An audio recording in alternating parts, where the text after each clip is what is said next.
Proximity bias. What is it? How can you be aware of it? And how can you use it to your advantage as a leader? Proximity bias is when you have a tendency to favor or to give more opportunity or to have positive impression of those who are closer to you physically than the one who are not. In the workplace, this means that you are favoring people that you see more, maybe with you in the same office, they sit next to you, than those who are working remotely.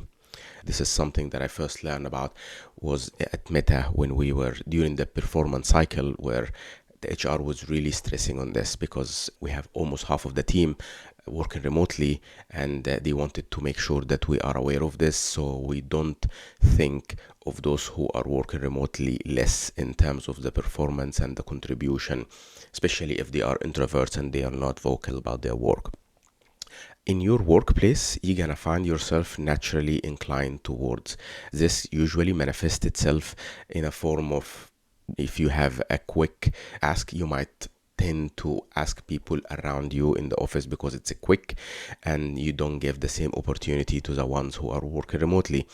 So be very mindful of this. Instead of doing this, catch yourself and maybe put it on communication channel like Slack or any alternative, and wait a little bit. And it's okay until everybody see it and we give everybody equal opportunity to participate in this contribution. On the other hand, this is something especially you gotta be very conscious about when you're dealing with introverts, because they are not usually very comfortable about talking too much, especially if they are working remotely. You might find them very quiet. They don't talk a lot about what they do and the effort or maybe the result that they are achieving.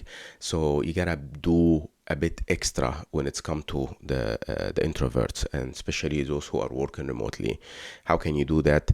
During your one-on-ones, maybe start with your one-on-one of asking them to give you brief updates and highlights of what they have done. At least that give you an idea on the effort they put, regardless if there is a result or no.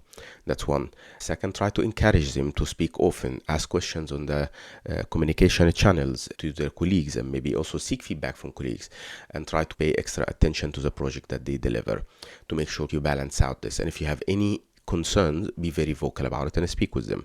Tell them, look, I don't feel like I have enough visibility on what you are doing. Let's work out a way for us where you are comfortable with doing, and at the same time give me the information that I need to make sure that I'm aware of what you do and your contribution, and I don't unfairly judge your work.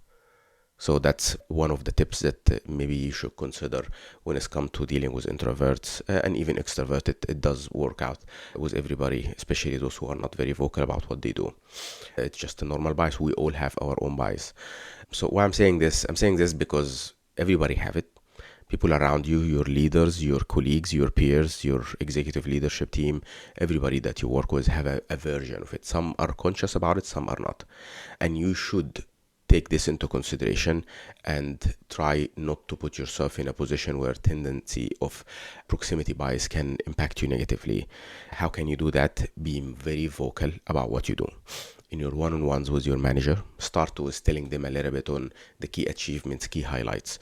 Even if something that you are working on and you're finding it a little bit challenging and you put some effort, make sure that you are taking control and in establishing good visibility with your manager. That's number one. Number two, in terms of the organization and the team as well, try to find the framework that work for everybody, suitable for the culture of your work, to communicate what you work on. So people have no doubt what you are doing, especially if you are working remotely. Publishing weekly report. This could be on Slack, maybe weekly updates or monthly updates, what you have been doing, a result that you have achieved.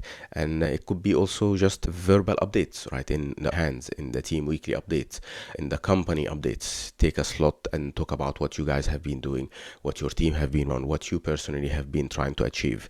That's another way of doing it. Another good way of doing it, and also have multiple benefits, is to share your work while in progress for feedback. When you do this, it gives people full visibility on the impact that you are still cooking, that you still haven't finished yet, and also give them the ability to feel that he can contribute and give you also another pair of eye in case you miss something, or maybe you're missing some context, or maybe they have any suggestions to improve.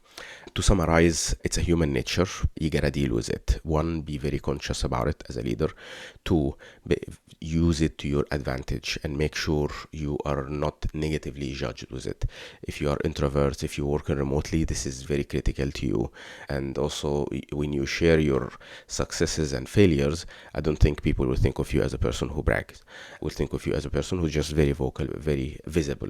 Leverage these two, and these gonna boost your career.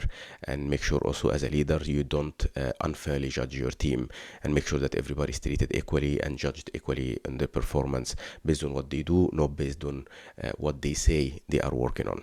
Thank you so much.